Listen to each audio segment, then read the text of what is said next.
Hello YouTube, I'm here, Justin again. I want to do a follow-up video of a review and some tips that I've learned using this Woodward Fab WFB2 tubing bender.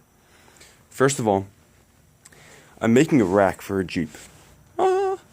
And I found that the degree wheel works perfectly. This is a very clever design, and you set it up just like that. But I found that if you wanted to make a 90-degree bend like we have here, you have to take it to about 97, 98 degrees to actually get 90 degrees to stay. Because don't forget, metal has a memory. Secondly, it's a pain in the butt to remove the square tubing from the die. I went ahead and filed this out and it fit a little bit better. It really depends on the length of this pin right here. But I used oil and I used no oil, for different bends just to see how it worked. And oil did work a little bit better to actually remove the die from the inside radius of the piece. That's what I'm talking about here. It's kind of a pain to remove the die. So what I found is keep a crowbar in hand so you can wedge it in between the slots, and that's that. Secondly, I found it clever to keep this out at least a little bit.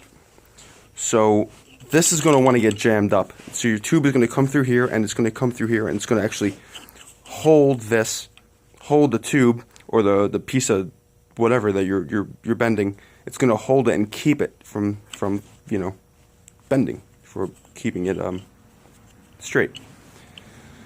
This is going to get jammed. And it's going to be a pain to remove this, it's going to be a pain to remove this, and the first thing you're going to want to do is, once the tube is ready to be removed from the die, is you're going to want to smack this thing. It's going to be out like this a little bit. You're going to want to smack it back a little bit. That'll allow you to free this pin up.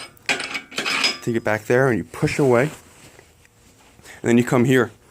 And you should be able to hopefully get a crowbar somewhere in here and remove it.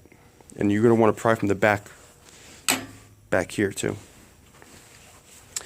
Once that's out, this thing, the tube will want to come back and leave you a little bit of space, and that's where this thing comes in. You could actually undo the screw, and it allows you some more room to get in there and wiggle the piece or the die out from the piece. Overall though, really, really well done. I liked the way it came out. You could see there was very little,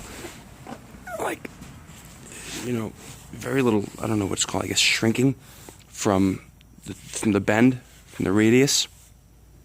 It came out really nice. It actually came out nicer than not only how I was expecting, but this is a professional rack for a Jeep. And the dimples here from it being bent are so much more sunken in and pronounced, even with the bed liner that I put on it. So overall, a really nice machine. Definitely recommend it. Like I said, I'm bending 1-inch square pipe. So for my purpose right now, it's working great.